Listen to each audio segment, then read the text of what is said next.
Happy Wednesday. Welcome back to the Lorden Arts channel. I'm John Lorden. Thank you so much for spending some time with me here today as we talk about one of the biggest mysteries that we have looked into since Brain Scratch started over 6 years ago, the case of the Somerton man. And last year, I came on this screen and said, apparently we're close to an answer. Here we are in 2022. We know who the Somerton man is. Let's go ahead and take a look at the latest details. First of all, the first video we put out September 16th, 2016. And then as I mentioned last year, Somerton man answers coming soon. This is the guy. What's his real name? What's the story? So many interesting pieces of this mystery. Let's do just a little brief rewind over at SmithsonianMag.com just to bring some people up to speed in case you don't know about this case. For decades, authorities, academics, and the public alike have traded theories about the identity of the mysterious Somerton man, whose body was found on a beach outside of Adelaide, Australia on December 1st, 1948. He was a Russian spy, a jilted lover poisoned by his paramour, a smuggler, a former ballet dancer. The truth? He's actually an electrical engineer, but we'll get to that more later. On the night of November 30th, 1948, two separate couples noticed a smartly dressed man lying on the sand, his head propped against a seawall. Dismissing the enigmatic figure as a drunk or a soundly sleeping beachgoer, the couples made no effort to approach him. Police arrived on the scene the following morning after receiving reports of a dead body. The 5'11", 40 to 50-year-old man carried no money or identification. In fact, all the tags on his clothing had been deliberately removed. Tucked in his pockets were cigarettes, matches, a pack of juicy fruit gum, a used bus ticket, an unused train ticket, and 2 hair combs. Experts were unable to pinpoint a cause of death. But 3 medical witnesses who testified during the inquest agreed that the death was not natural. Quote, "There was no indication of violence, and I'm compelled to the finding that death resulted from poison," said City Coroner Thomas Erskine Cleland. But I cannot say whether it was administered by the deceased himself or some other person. Despite authorities' public appeals and mounting media coverage of the mystery, no one was able to positively identify the Somerton man. Now we get to an article over at CNN from late July 2022, Somerton man mystery solved as DNA points to man's identity, professor claims. So I know we've got a few qualifying statements in there. We have a very strong authority in terms of DNA genealogy that becomes part of this story. I feel 99.9999% confident that they do actually have this solved. What's causing these qualifying statements is the authorities are not coming out and saying that they've confirmed the findings. And as a matter of fact, someone makes a little bit of an interesting point we'll get to in one of these articles about the findings. But if you did watch the previous videos, you've heard me speak before about Derek Abbott. He is a professor from the University of Adelaide. He says the body of a man found in one of the city's beaches in 1948 belonged to Carl Charles Webb, an electrical engineer and instrument maker born in Melbourne in 1905. Abbott worked with renowned American genealogist Colleen Fitzpatrick. You've probably heard me talk about her on the channel before, one of the founders of Identifinders. She worked with him to identify Webb as the Somerton man. Last May, South Australia police responded to Abbott's calls to exhume the Somerton man's body, and experts at Forensic Science SA started to work to try to find the best way to analyze his DNA. And despite them going through all that, and I think it'll still be valuable because I do believe they're going to try to line up these DNA results with results from the exhumation. In the end, Professor Abbott claims that it was strands of the man's hair that were trapped in a plaster death mask made by police in the 1940s that provided him with what he says is proof of the man's identity. You've probably seen pictures of the plaster cast before. Basically, they do that by laying it right on the actual person that they're getting the casting of. That plaster took some of the person's hair with it. It sat, I think, in the molds, if I remember correctly. I don't think it was actually transferred to the bust. I think it was in the molds where the hair was. It was examined for years by a team of DNA experts at the University of Adelaide. They provided the DNA information that allowed Abbott and Fitzpatrick to further narrow the field. Quote, "We managed to find a first cousin 3 times removed on his mother's side," said Professor Abbott.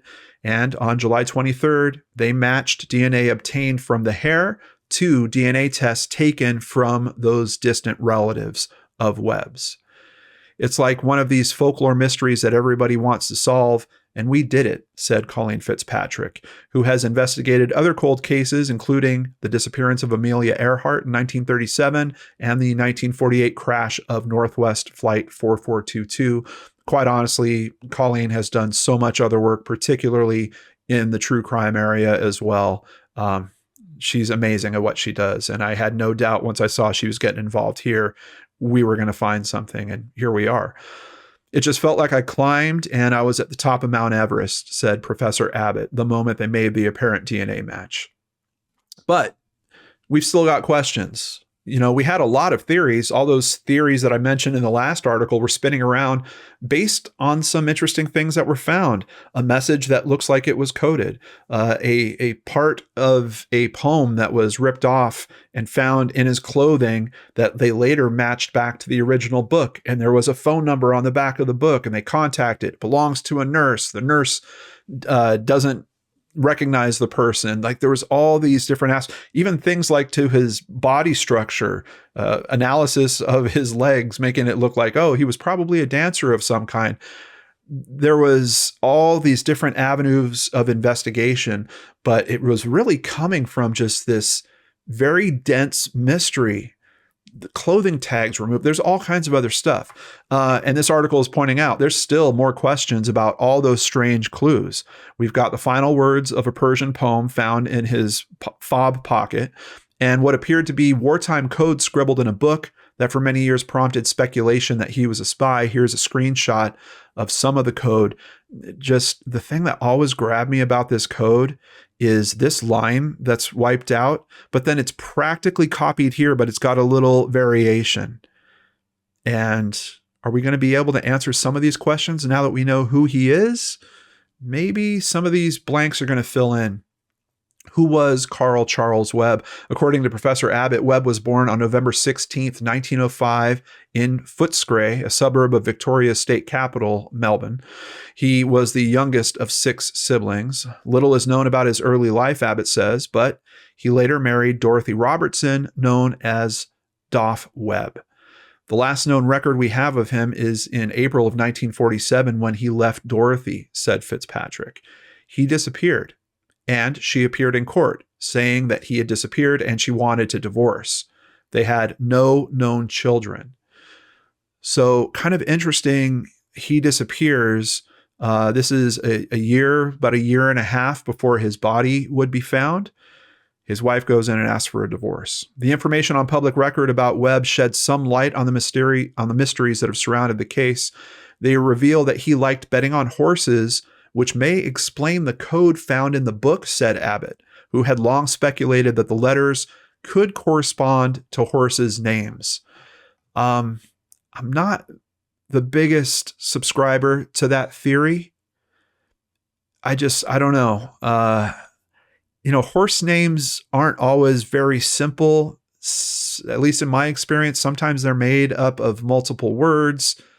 Like, how are you... it's far too long. Like if this was a sentence, this is way too long for one horse's name. Is he taking the first letter of each of the names?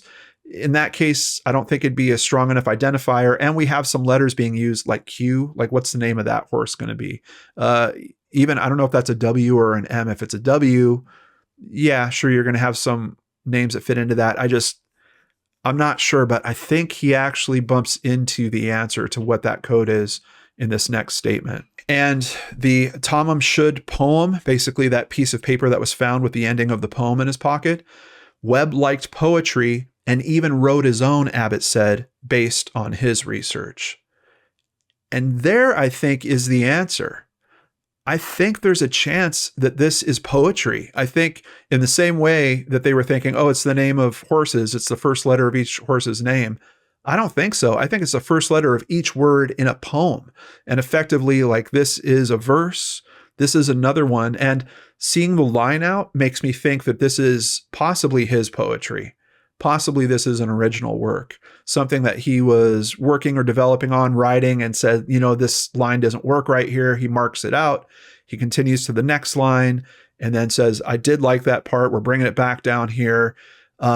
Also, just in terms of how many letters that we're seeing, like, I don't know. It's the poetry thing for me personally is a lot stronger of a hit than thinking that that's betting on horses. It looks too complicated for that. But for a poem, and especially for someone that knows it intimately, like if I just had the first letter of a poem that I wrote, I'd be able to go ahead and recite that poem, especially if it was something that he was working on over a period of time or kind of knew very well. But that's just my 2 cents on it. I'm sure you guys have a bunch of ideas about it as well, and let's go ahead and talk about those in the comments down below. Quote, this is probably one of the older cases that had been solved using this methodology, said Colleen Fitzpatrick. This hair is not only 70 years old, but it's been in a plaster cast for 70 years. It's true. It's probably not the best environment for keeping it preserved, but apparently worked well enough. For Fitzpatrick, there are now more questions to answer. I'm very interested in helping solve the mystery of how he died, she said. I would like to see the toxicology done, and I would like to find out what happened to Dorothy. So obviously, especially from the genealogy angle, there's a lot of the story aspect, the family aspect that could be fleshed out. And honestly, in tracing some of that stuff, you might have a chance at finding more information about him. For example, if they do find Dorothy's family and there's old photos, maybe all of a sudden we have a photo of him, maybe a wedding photo or something along those lines. DNA has also definitively put to rest speculation that the Somerton man was the grandfather of Abbott's wife, Rachel Egan. You might remember that from previous episodes. We've talked about that. Her father, Robin Thompson, seemed to share some of the same physical attributes. Abbott says finding out there's no link was a great relief. It was just the tension of not knowing either way, he said. So it's a relief just to know the truth. And that was, I don't think it was controversial, but that was an aspect of the story that for some people, I think, might have felt a little weird about his fascination with that case. And he finds someone he thinks is related, and then he marries them, has children with them. Now they know the truth. Nope, no relation at all. But in some way, the Somerton man still brought them together. Over at The Guardian, no Russian spy, just a bit of a loner who wrote poetry. Puts it pretty simply in the title there. Police found an unclaimed suitcase at a nearby train station, lodged the same day as one of the tickets found in his pocket. In that luggage were some items of clothing with the name T. Keene. Abbott says that Webb had a brother-in-law named Thomas Keene who lived a 20-minute drive away from him in Melbourne. It seems logical that he got his hand-me-downs from his brother-in-law, Abbott says.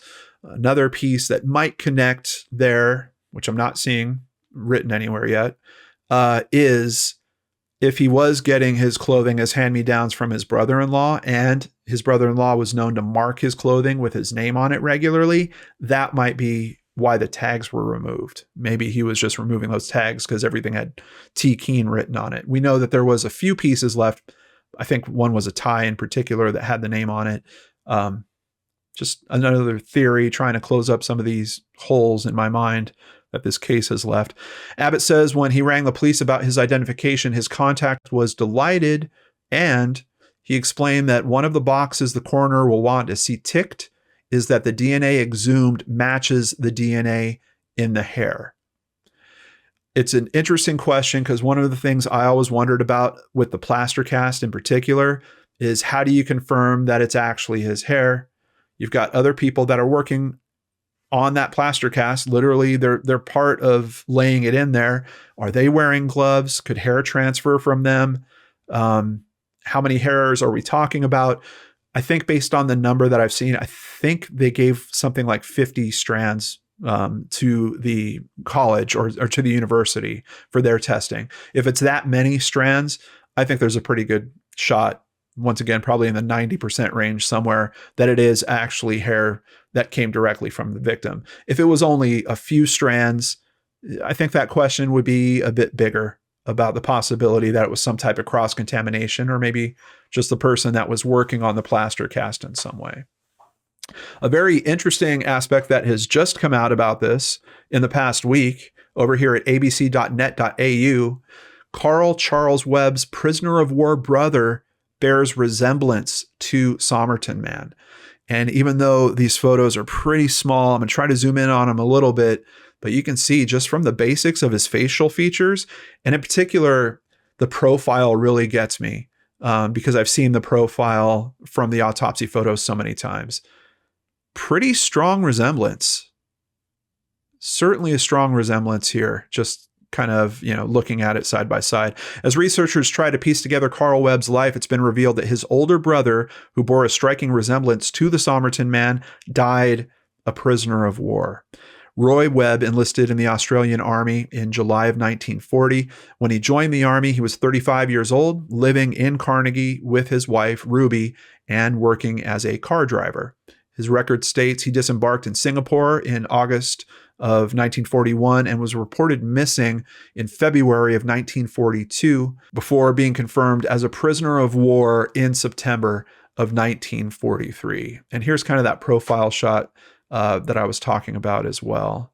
Looks pretty strong in terms of similarity there. Professor Abbott said the photo of Roy Webb in his service record appears to be a reasonable resemblance.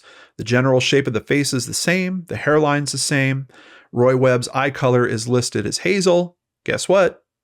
That's also the same as the Somerton Man's.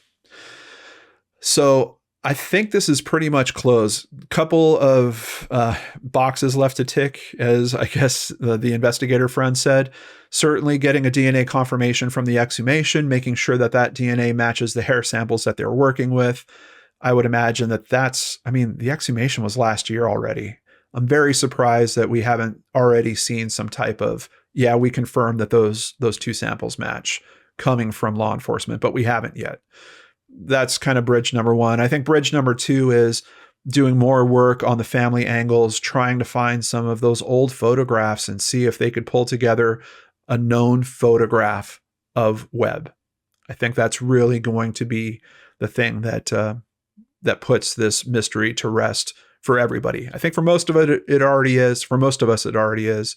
But I think that's going to be kind of the big final step in all this. But what do you guys think?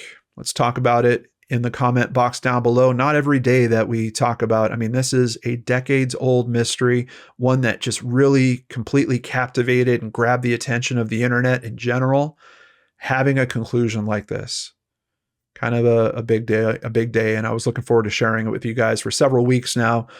We're finally here on an update episode where I get to talk to you about it. But let's talk in the comments down below. Thank you so much for joining me here on today's episode. Take care. We'll see you again on Friday with a brand new mystery right here on the Lord and Arts channel.